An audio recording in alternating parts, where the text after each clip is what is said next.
கட்டை விரல், ஆங்கிலத்தில் தம்ப்.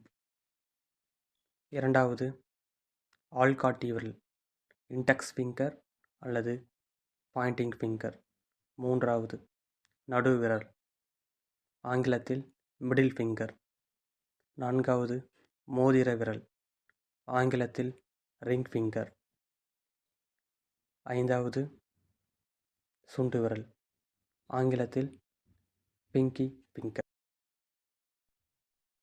பெரிய கால்விரல், ஆங்கிலத்தில் பிக் டோ. இரண்டாவது கால்விரல், ஆங்கிலத்தில் செகண்ட் டோ. நடு கால்விரல், ஆங்கிலத்தில் மிடில் டோ. நான்காவது கால்விரல், ஆங்கிலத்தில் ஃபோர்த் டோ. சிறிய கால்விரல், ஆங்கிலத்தில் little toe or pinky toe. நீங்கள் டோன்னு சொல்லும்போது ஈ வந்து சைலண்ட்டாக வந்துடும். டோயின்னு சொல்லிடாதீங்க. எப்பயுமே கடைசியில் ஈ வந்துச்சுன்னா அது சைலண்ட் தான். ஸோ நீங்கள் டிஓ டோன்னு தான் சொல்லணும். லைக் போட மறந்துடாதீங்க. சப்ஸ்கிரைப் பண்ணாதவங்க சப்ஸ்கிரைப் பண்ணிடுங்க. நம்ம இதே மாதிரி இன்னொரு வீடியோவில் மீண்டும் சந்திக்கலாம். பாய்.